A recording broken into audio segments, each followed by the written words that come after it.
Wrestling ভারতবর্ষকে সবথেকে বেশি সম্মান এনে দিয়েছে ফ্রম ইন্টারন্যাশনাল আর ন্যাশনাল লেভেল। ভারতবর্ষে আমাদের অলিম্পিক হওয়া মানেই আমরা ভাবি যে পদক যেদিকে আসে সেটা রেসলিং থেকেই আসবে।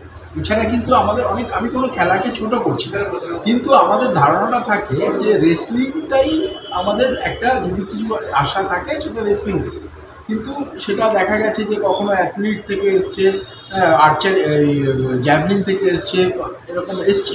কিন্তু প্রতি বছরই আমরা যদি দেখি রেসলিং কিন্তু ভারতবর্ষকে পদক দিয়েছে। তো আমরা ওয়েস্ট বেঙ্গলে যে রেসলিংয়ের একটা সময় ওয়েস্ট বেঙ্গলের রেসলিং ফেডারেশন অফ ইন্ডিয়ার সিলেকশন বোর্ডের মেম্বার অ্যান্ড ভাইস প্রেসিডেন্ট, এবং আমরা রাজ্যে এখন আমি সিনিয়র ভাইস প্রেসিডেন্টের পদ অলঙ্কৃত করছি।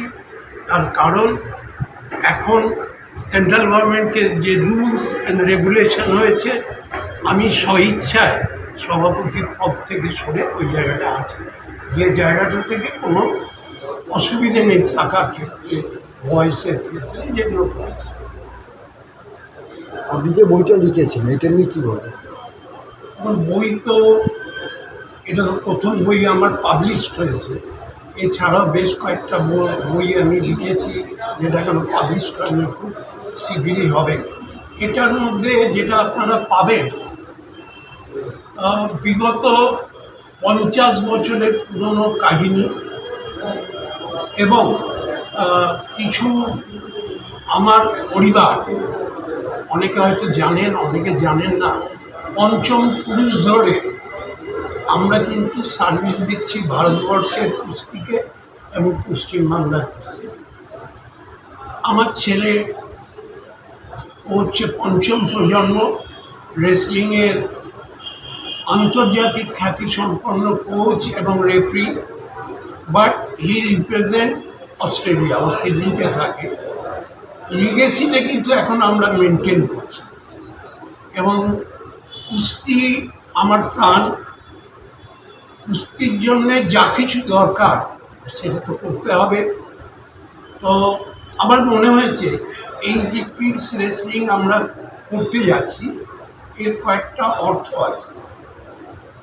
আমার দীর্ঘদিনের 60 বছরের অভিজ্ঞতা বলছে এই কিডসরা হচ্ছে পিলার অফ রেসলিং। এদের বয়স 7 থেকে 12, যেটা এনারা নির্ণয় করেছেন। আমরা 3 বছর এই কিডসদের নিয়ে একটা বড় কাজ করতে চাই। 55 ব্যাংক সমিতি, এটাই কিন্তু গভর্নমেন্টেরও অনুমোদিত সব থেকে বড় একাডেমি পশ্চিমবাংলা। আরেকটা কথা আমি বলি, ধরুন এই মুহূর্তে 1-2টি জেলা ছাড়া প্রত্যেক জেলায় কিন্তু আমাদের একাডেমি বলুন বা ট্রেনিংয়ের জায়গা সমস্ত কিছু আছে, এবং এটাতে বলবো সরকারের সহযোগিতা আমরা পেয়েছি। আমি জানি না অন্য খেলায় কী হয়, এমন কোনো আমাদের ইউনিট নেই যেখানে ইন্টারন্যাশনাল লেভেল ম্যাচ নেই, যেটা সবথেকে আগে প্রয়োজন। আমরা অনেক ক্ষেত্রেই সর্বত্র দিতে পেরেছি। এবার প্র্যাকটিস করে ছেলেদের তৈরি করা যেমন আমাদের কাজ, প্রত্যেকটা জেলারও কাজ, জেলাও চেষ্টা করছে।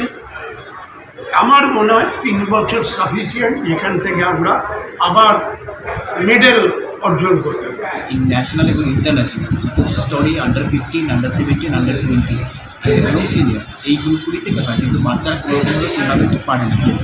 তো সেই ক্ষেত্রে বাচ্চাদের মনোবল এবং প্রত্যেকটা ডিস্ট্রিক্টের যারা প্র্যাকটিস করাচ্ছে বাচ্চাদের, তাদের মনোবল এবং তারা যদি আরও ভালো পারফর্ম করতে পারে, সেই ক্ষেত্রে আমাদের এই অভিনব চিন্তাভাবনা, এটা খুবই অসুবিধা। একটা ফাইট কতক্ষণ ডিউরেশন হবে? মানে আমাদের কিক রেসলিংটা হচ্ছে এমনি টাইমিং হচ্ছে আমাদের আন্ডার 15, যেটা ফার্স্ট ব্যাচ হচ্ছে সেটা হচ্ছে 2 মিনিট 30 সেকেন্ড, 2 মিনিট, মানে 2 মিনিট 30 সেকেন্ড রেস্ট, 2 মিনিট। আচ্ছা, আর কিক রেসলিংয়ের ক্ষেত্রে আমরা সেটাই রাখছি, যেহেতু কারণ এইটা হচ্ছে আমাদের সাপ্লাই নেই, যে 7 বছর থেকে 12 বছর, কারণ এই টুর্নামেন্টটা খেলেই এটা আন্ডার 15-এর জন্য সিলেকশন হবে। ওকে, এটা ফার্স্ট। আর নকআউট 4 পয়েন্ট, তারপরে 5 পয়েন্ট, এই 4টে ভাগ করা হয়। ওকে। তার মধ্যে এবার টেকনিক্যালের উপর ডিপেন্ড করে যে কোনটাতে কত কোয়ান্টিটা, টেকনিক্যালের ব্যাপার, ওটা ডিপ। কতজন পার্টিসিপেট করছে মানে 146, মানে প্রায় 150? প্রায় 150। আর কলকাতার বাইরে আনুমানিক কতজন আসছে? প্রায় কলকাতার বাইরে 19টা জেলা পার্টিসিপেট করছে, সেই 19টা জেলার সাথে সাথে কিছু ক্লাব আছে, কিছু units বাইরের আছে। স্টেট থেকেও কেউ আসছে? বাইরে বাইরে অনলি ফর ওয়েস্ট বেঙ্গল। আশিস